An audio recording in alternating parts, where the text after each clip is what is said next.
Hello and welcome. So, we start where we left off in this corridor, looking at the doors, corridors and spaces as ways into the mind to set the scene of our character who committed suicide and the grief experience after the fact. The compartmentalized memories and realities which were created in the act. As you know, over this series we have been looking at trauma that can be secondarily experienced in immersive arts.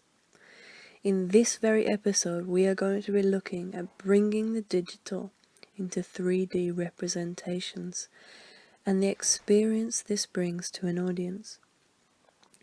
We will also begin to look at the position as an artist in this field and artists who are also studying trauma in this way.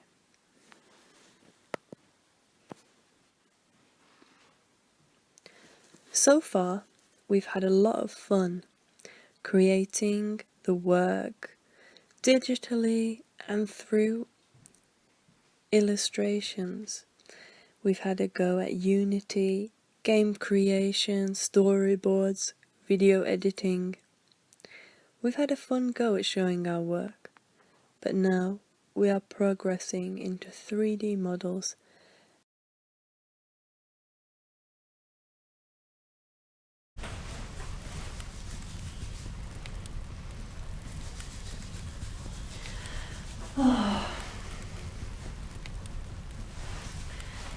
With an interest in retelling stories, live art and experience sharing, like our ancestors used to do around the fire, we start our journey into 3D.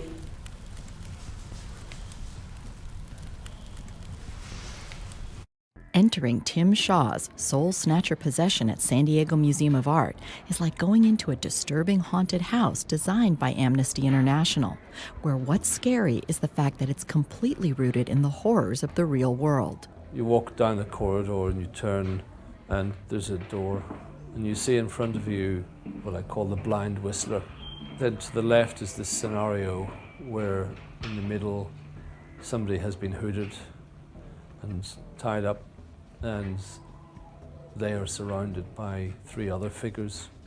The three other figures are doing something, but you don't quite know what they're doing because there's no knife or gun, but you know that there's a sense of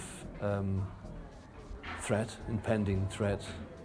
Then off in the corner is another figure kneeling and tied, bound. And then over in the other corner there's a man that is overlooking a woman against the wall who appears to be drugged in some way.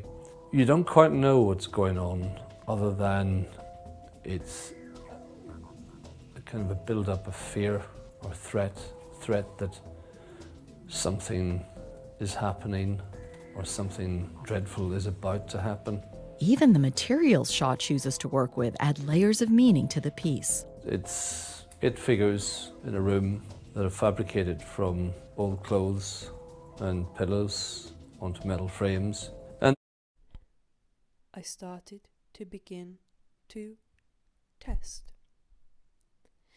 First, I had the undeniable urge to create the dead character in life-size form with bag on head. Testing the ways to make, I quickly fashioned him up and started painting him with paint and dirt on his trousers.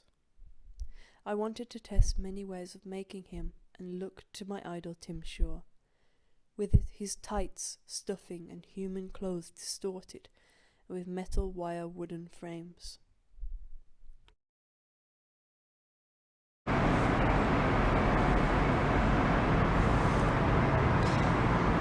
However, the quickness of going to life-size dummies had gotten away with me.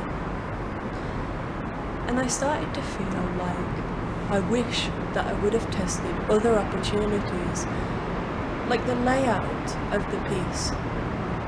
And also, I wanted to see how the audience felt in an immersive setting. How did the lighting affect people?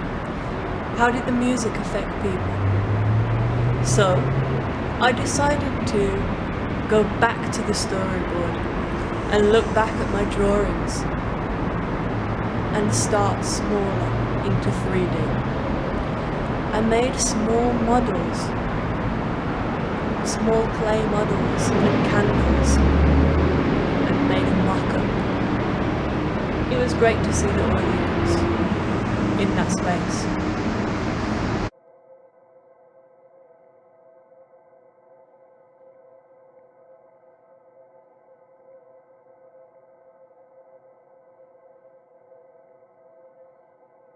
I love Tim Shaw's piece, Mother, the air is blue. Mother, the air is dangerous. In this piece, Tim Shaw tries to recreate what happened when he was young in the IRA bombs.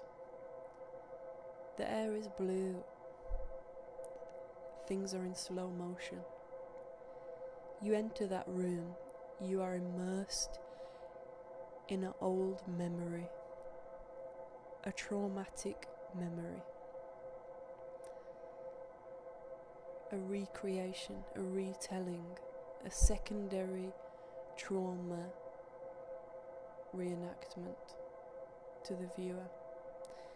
That's what I'm trying to recreate with my work.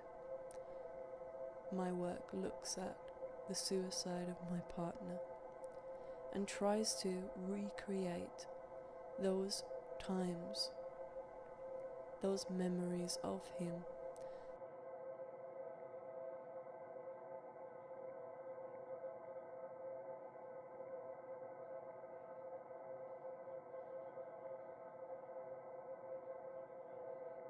Life is much more intense than anything you can see in a museum, and things are happening in the streets that are really offensive. What artists do is kind of bring that into a more secluded and kind of a specific moment to think about it. I love the way Tanya Bagheera talks about her work in this short clip. The way she speaks about bringing real life into the museum so we can focus on it and really look at it and see what's going on.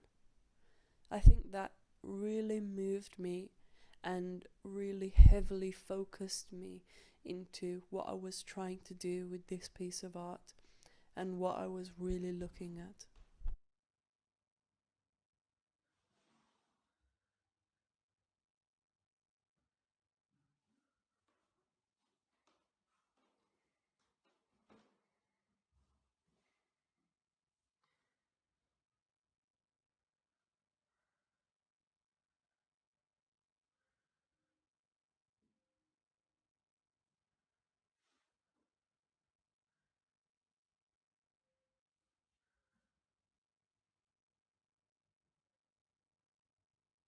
Let's have a look at how the audience felt entering the dark cave with the candle light and the two figures there looking out the windows with the music playing.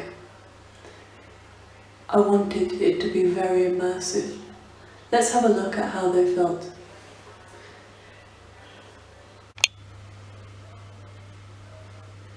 There's a simpleness in the manufacturing of the work, yet a complexness in the idea.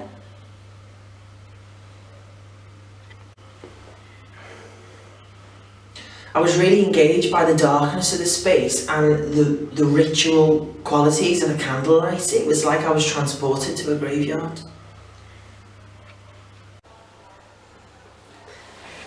It was very interesting what the audience said about the materials being so simple. That's exactly what I was going for with the work. I wanted it to feel timeless and like you were walking in on anybody's piece of work, not particularly an art piece. The ritual elements are very important to me, and the childlike quality. This video shows Displacement, a piece of art by Tanya Bagheera from 1999.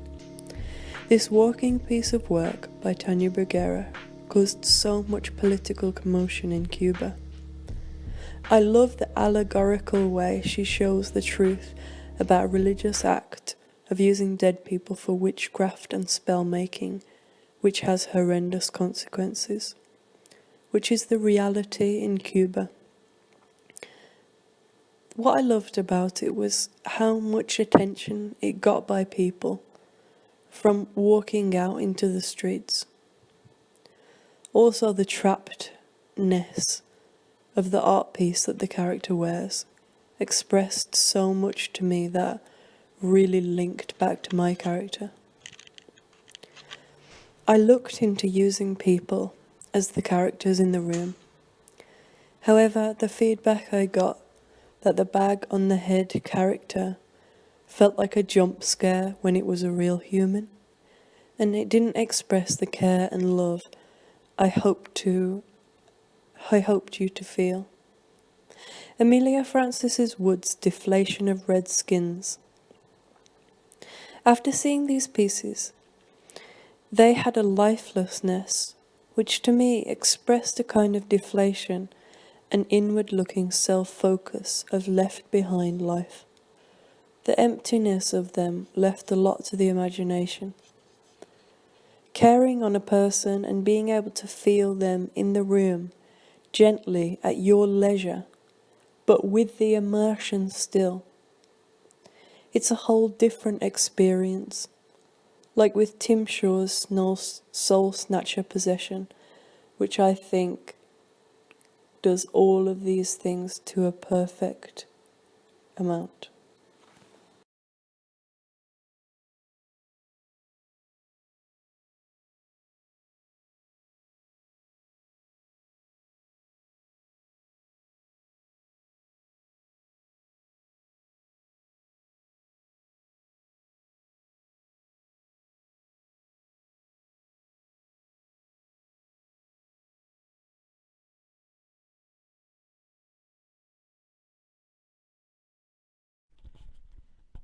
My work, which is mostly figurative, delves into the nature of the human psyche and has elements that are metaphysical and mythological and psychological. Themes of ritual, trauma, and grief and human emotion reoccur. There's always an attempt to understand the nature of who I am and who we are through a process of reduction, stripping back the artwork to its primordial bare bones. I'm really interested in the guttural feelings of desperate humanity, dreams, disillusionments, and the viewer entering a space. I love the idea of a live allegory that you walk into. I look at human behavior, life, playing and fighting with performance.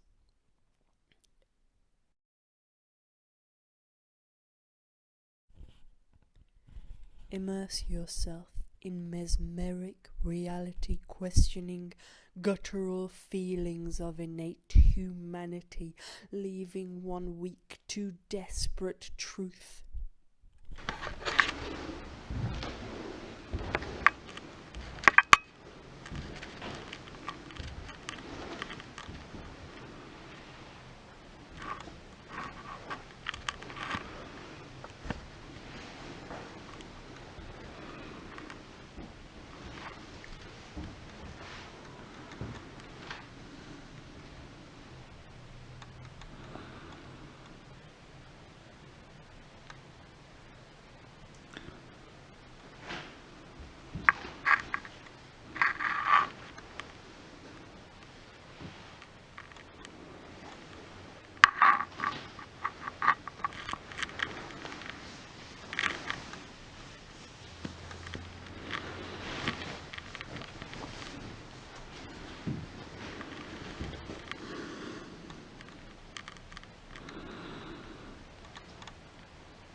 episode, we will encounter the encounter, the final in this three-piece Bag4long series, which sets out to explore immersive arts and trauma in it. In the last episode, we will finally see our piece through to exhibition and face the challenges that arise from doing so.